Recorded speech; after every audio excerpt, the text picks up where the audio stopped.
Hi guys, we're back again with another Tweak video, this time on Instagram. My name is Derek. And I'm Greta. We're both account managers here at Tweak Social Media and Marketing. So today we have 5 things we want to talk about. We're going to jump right into it. The first thing is Instagram's alpha testing. Now, many of you might not know about this, and that's for good reason. It's sort of like, the best analogy is you throw a party, but the guest list is not exclusive, but you want to keep the numbers low. So you only tell a certain amount of people, but if they bring someone with or what have you, that's just kind of an accepted reality. So the alpha testing was leaked by someone on Reddit that was an employee.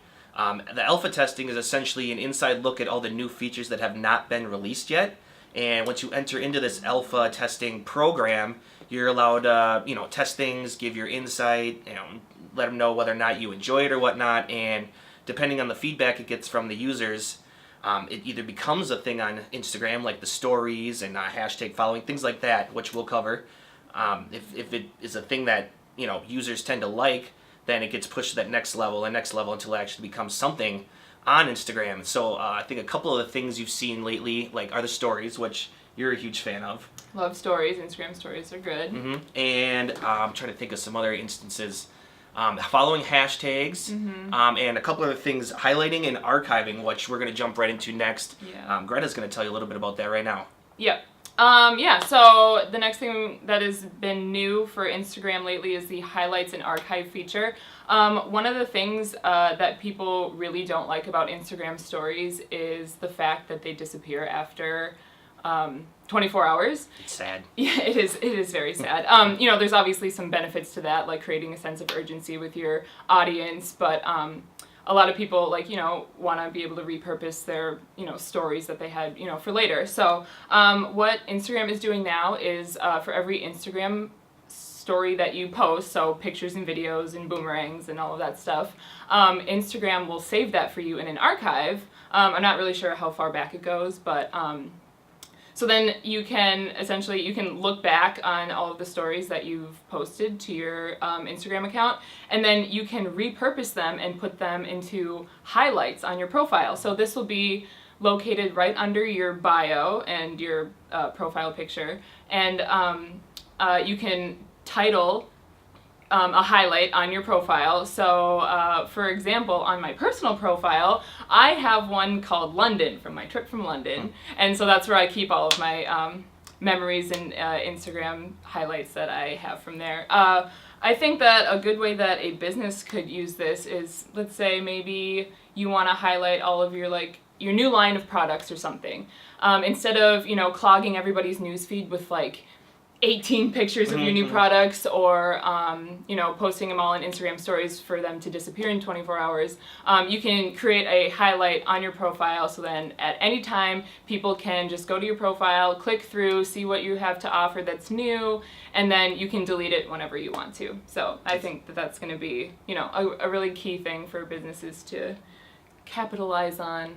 And for personal use even, it sounds like a great way of creating an online photo album. Yeah, so just for memories and stuff. Sure. Stuff that you wouldn't necessarily post on Instagram and normally. The story, if it's gone in 24 hours, if you got a really awesome snap or Instagram post on your story and it's gone, it's kind of creates a sad feeling. We all know we wish you had a story back or something from Snapchat or Instagram, something like that. No, totally. Yeah, exactly. Yeah, so from a personal standpoint, it's good too. The other thing we were talking just before the program started was the idea that using Instagram stories for that 24-hour period still may hold benefit if you're trying to maybe sell something or offer a deal. Yeah, there it's you go. Good for offering deals a time and promotion. Sales. Sure. Yeah. Something like if you want something off the shelves faster, perhaps you put it on the story and mention you only have 24 hours to come and capitalize on that. Things like that. So it's able to be played around with businesses and whatnot and used to your advantage or not advantage, as you will.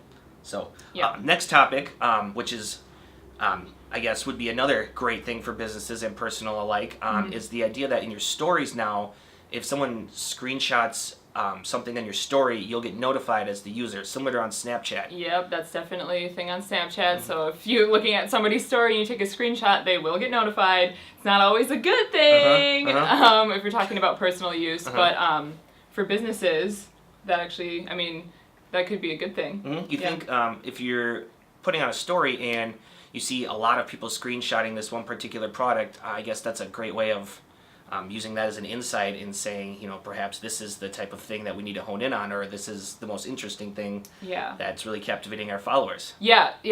One of a marketing perk for businesses being on Snapchat is like you can see how much people like something by how often they screenshot it. So like that's just like kind of like a way to measure exactly its success. And not all the time you can like go on social media and actually be able to see like the return on stuff. So that's so that's going to be a good thing for businesses as well. Definitely. Mm-hmm. Creepers beware. And creepers beware. Everybody's on to you now. That's so true. Okay, so the next update that we're going to talk about is the ability to now follow hashtags. So obviously what Instagram is that you follow users and then their posts will show up in your profile. And so now what you can do is you can follow a hashtag. And I personally don't have like a ton of experience with this, but I do follow one hashtag, and that hashtag is Door County. So just because I wanted to see how, I just wanted to try it out a little bit. But so essentially what it is that if you follow a hashtag, posts from people that you don't even follow are basically going to start showing up in your newsfeed. That can be, of course, be a good thing, and it could also be a bad thing. It depends on how you do it. So pretty much now when I'm scrolling through my Instagram, I will often see posts that people that I don't know have like posted under the hashtag Door County. And I'm not really sure how they monitor that or anything, or if they like make sure nothing's inappropriate. I'm sure they do. But I've been seeing just like a lot of pretty pictures of the area and stuff like that. So I was thinking that a lot more businesses could use this, encourage people to follow your hashtag. So like, we could make our hashtag Tweak Social Media or something and be like, follow our hashtag to see our posts and that kind of thing. I feel like businesses could really use this, just like even by encouraging you to use a lot more hashtags in your posts. Yeah. So like, let's say you are a business in Door County and you use the hashtag Door County. Now it's going to start showing up in people's news feeds that don't even follow you. So your audience is going to expand. Great way to stumble on someone, I guess, is a way. And I suppose it's incentive to use, kind of like you said, use as many hashtags as possible, because that's, you can use, was it 30 hashtags, 32 hashtags? 30. Cannot go over. If you use the full 30 hashtags on a post, that's, essentially 30 different chances for you to get discovered by someone that's following a certain hashtag. Exactly. And some of these hashtags, I know personally when I post on Instagram, some of the hashtags I use are far-fetched, like, like I'll post a picture of me and my son, and it'll be like, Dad and Son Wednesdays, which I'm not sure is a very popular hashtag, but there's going to be like at least 4 other posts under that. So maybe I start following that, and I end up, connecting with a whole bunch of other dads that do cool stuff with their sons on Wednesdays. Hypothetical, of course. Yeah. So last thing we want to talk to you about today is the amount of ads and ad space on Instagram. Now this is very similar to what's happened on Facebook. If you notice the amount of ads increasing in your newsfeed, that has to do with essentially the amount of real estate available for ads on Facebook and Instagram. There's so many business pages and business profiles out there that Facebook and Instagram are trying to whittle out the ones that are doing bare minimum and essentially boost the ones that are actively participating and engaging on Instagram and Facebook. And so what we as users are seeing is more meaningful content and then more meaningful ads based on the type of content that you follow. Now, Greta, I know you follow a couple particular pages on Instagram that have forced some ads into your news feed. Yeah, right? Actually, it's not even necessarily pages that I follow on Instagram. People are targeting me from businesses all over the place I've never even heard of. But yeah, so, I'm sure everybody's heard of obviously the limited ad space on Facebook. So what we've been kind of finding is that businesses are kind of, not really shifting over to Instagram, but also using Instagram as a place to post their ads, essentially. Yeah. So they're following in each other's footsteps. So if this is an annoying trend, you kind of got to hold on and bear with it, I guess, is the way it's going to be.